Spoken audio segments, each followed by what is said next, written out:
Everyone so इस video lecture में हम डिस्कस करेंगे हॉस्पिटल एंड इट्स ऑर्गेनाइजेशन के बारे में। साथ साथ हम हॉस्पिटल्स के फंक्शंस भी डिस्कस करेंगे। So let's start. सो क्या होता है हॉस्पिटल और उसका organisation? So a modern hospital is an institution which possesses a proper accommodation and well qualified and experienced person। Modern hospital क्या है?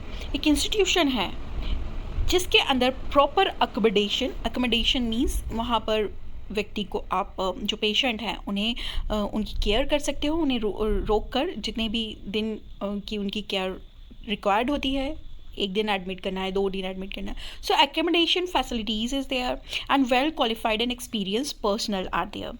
वेल क्वालिफाइड डॉक्टर्स होंगे, नर्सेज होंगी, फार्मासिस्ट होंगे, okay, and to provide service of curative, restorative, preventive and promotive character of the highest quality possible to all people।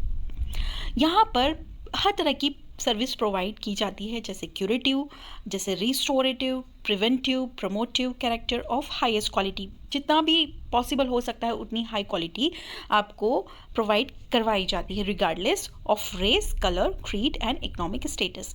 यहाँ पर आपको race, आप किस जाति से हैं, आपका कलर क्या है, आप किस कास्ट से है, या आपका इकोनॉमिक स्टेटस क्या है, आप गरीब हैं या अमीर हैं, ये सब देखकर ट्रीटमेंट नहीं किया जाता है। इन सब को साइड में रखकर जो मेन मोटो होता है सर्विस प्रोवाइड करना, वो दी जाती है। And means without any type of partiality. यहाँ पे कोई पार्शलिटी नहीं होती, किसी के साथ भेदभाव नहीं होता है, कोई अनफेयर बायस नहीं किया जाता है in favour of one person और thing provided health care services. Health care service जो भी प्रोवाइड कर रहा है इंस्टीट्यूशन, उसे कोई फ़र्क नहीं पड़ता है कि सामने वाला पेशेंट गरीब है या अमीर है। It conduct educational and training programs for the health personnel and particularly required for patient care and hospital services। यहाँ पर कुछ एजुकेशनल ट्रेनिंग प्रोग्राम्स भी रन किए जाते हैं जिसमें हेल्थ पर्सनल, जो हेल्थ केयर प्रोफेशनल्स होते हैं, पर्टिकुलरली जो पेशेंट्स आते हैं उनकी केयर कैसी करनी है, हॉस्पिटल सर्विसेज कैसे प्रोवाइड करना है, उनके ट्रेनिंग प्रोग्राम्स भी साथ साथ दिए जाते हैं। ओके जैसे नर्सिंग कोर्स करके आपके स्टूडेंट्स आते हैं, तो नर्सिंग की कुछ ट्रेनिंग्स होती है। नर्स जो पुरानी नर्सेस हैं, सीनियर नर्सेस हैं, उन न्यू नर्सेस को ट्रेनिंग प्रोवाइड करती हैं किस तरह से पेशेंट को हैंडल करना है। And it also conduct research assisting the advancement of medical services, hospital services and programme of health education. यहाँ पर रिसर्च भी असिस्ट की जाती है।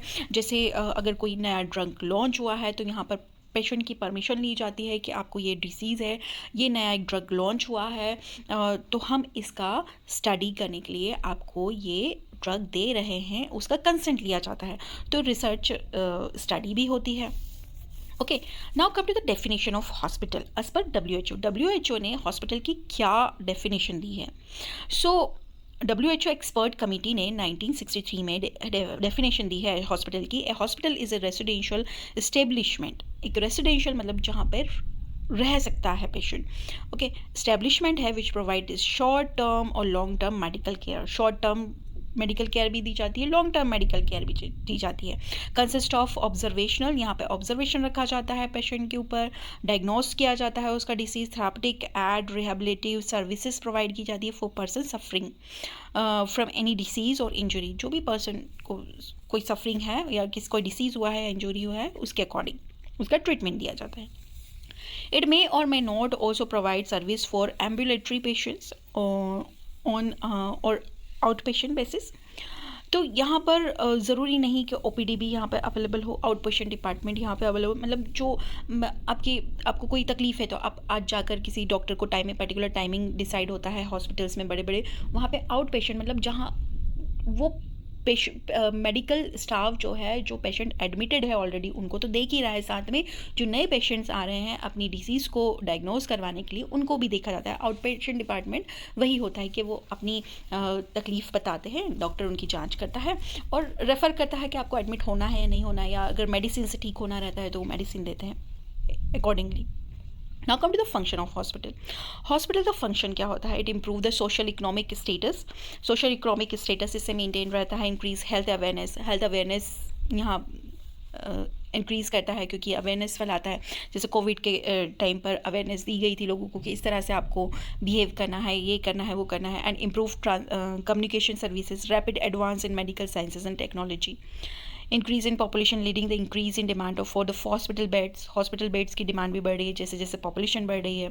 And reorientation of health care delivery system with emphasis on primary health care को ज़्यादा strong बनाया जा रहा है जिससे प्राइमरी लेवल पर ही आपका ट्रीटमेंट जो है बेहतर तरीके से दिया जा सके. Now come to the function of hospital in detail. So intramural function क्या होता है? इंट्राम्यूरल फंक्शन मीन्स आप थेरेपी देंगे पेशेंट को, मीन्स उसका प्रिवेंशन करेंगे थेरेपी देके, उसको एजुकेट करेंगे. Okay, and now come in detail. Therapeutic functions क्या है? जैसे पेशेंट आया, आपने उसको डिसीज़ डायग्नोस किया, उसके सिम्टम्स देख के, उसको बुखार है, सर्दी है, जो भी है उसकी डायग्नोसिस की, देन आप उसको क्योर करने की कोशिश करेंगे. ओके, जो भी पर्टिकुलर मेडिसिन रिलेटेड है आप उसको देंगे. रिहेबिलिटिव, अगर कोई नशा वगैरह है या फिर की आदत है तो उसको रिहेबिलिटिव फैसिलिटी प्रोवाइड करवाएंगे. ओके, देन प्रिवेंटिव, जैसे एटेनोलॉल है या जो वेल बेबी क्लिनिक्स हैं, इम्यूनाइजेशन शेड्यूल्स हैं, जैसे बेबीज़ को, न्यूबॉर्न बेबीज़ को पर्टिकुलर टाइम टू टाइम जो शॉट्स लगते हैं, वैक्सीन्स के शॉट्स लगते हैं, तो उनका डाटा शेड्यूल करना. Then family welfare services programmes को रन करवाना. Then control of communicable diseases, जो डिसीज़ेज़ फैल रही हैं, जो जैसे वायरस है, ओके, वायरल डिसीज़ेज़ हैं, कॉमन कोल्ड है, तो वो कम्युनिकेबल डिसीज़ फैले ना, तो उनको कंट्रोल करने का एडवाइजरी जारी करने की आपको किस तरह से बिहेव करना है. देन हेल्थ एजुकेशन प्रोवाइड करवाना. Next one is education. जहाँ पे मेडिकल हॉस्पिटल्स होते हैं वहाँ पे मेडिकल कॉलेज भी होते हैं. जैसे आपने एम्स देखा होगा, गवर्नमेंट हॉस्पिटल्स, एमजी हॉस्पिटल्स देखा होगा. ओके, जो इंदौर में इस्टेब्लिश्ड है. सो यहाँ पर post graduate, under graduate and post doctoral जो एजुकेशन डिग्रीज़ हैं वो भी रन होती हैं.